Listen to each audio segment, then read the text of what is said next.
Hello everyone, আসসালামু আলাইকুম। আমি আজকে দেশি মুরগির মাংসের ঝোল করব। দেশি মুরগি রান্না করার জন্য প্রথমে আমি প্যানের মধ্যে সয়াবিন তেল দিয়ে দিব।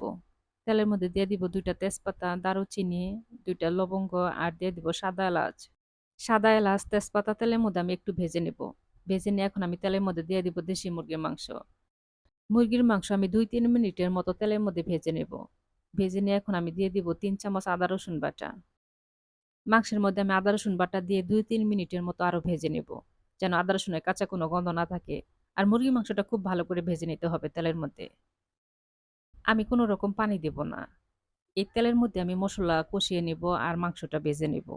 এখন আমি দিয়ে দিব ১.৫ চামচ জিরা বাটা। জিরা আমি ভেজে তারপর বেটে নিয়েছি। মাংস কষানোর মধ্যে মসলা দেওয়ার পরে কোনো রকম পানি দিবেন না। এইভাবে তেলের মধ্যে ভাজতে থাকবেন তাহলে দেখবেন সুন্দর একটা স্মেল বের হবে। এখন আমি দিয়ে দিব স্বাদ মতো লবণ। এখন আমি দিয়ে দিব কাঁচামরিচ আর দিয়ে দিব পেঁয়াজ কুচি। আমি পেঁয়াজের পরিমাণটা একটু বেশি দিব। আমি দেশি মুরগির মাংস একটু ঝোল করব। এখানে কোনো আলু দিব না। তার জন্য একটু পেঁয়াজের পরিমাণটা আমি একটু বাড়িয়ে দিলাম। পেঁয়াজ আর মাংস আমি খুব ভালো করে একসাথে ভেজে নেব। ভেজে নিয়ে এখন আমি দিয়ে দিব ১.৫ চামচ শুকনা মরিচের গুঁড়া। আপনারা যে যেমন ঝাল পছন্দ করেন সে অনুযায়ী কমিয়ে বাড়িয়ে দিয়ে দিবেন।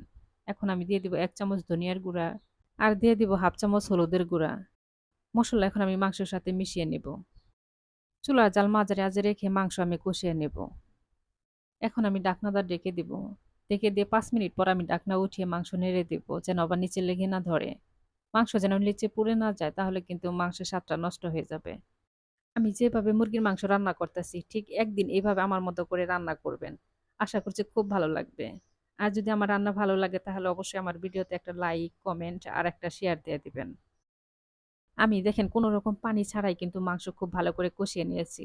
আর এই মাংস দিয়েও কিন্তু আপনারা ভাত খেতে পারবেন কষানো মাংস দিয়ে। আর এই কষানোর মধ্যে সুন্দর একটা স্মেল বের হয়েছে। মাংস কষানোর মধ্যে যেহেতু আমি সিদ্ধ করে ফেলেছি তার জন্য আমি এখন দিয়ে দিব সামান্য একটু পানি, বেশি পানি দিব না। দেখেন আমার দেশি মুরগি রান্না হয়ে গেছে। এখন আমি নামিয়ে ফেলবো। সবাই ভালো থাকবেন। আল্লাহ হাফেজ।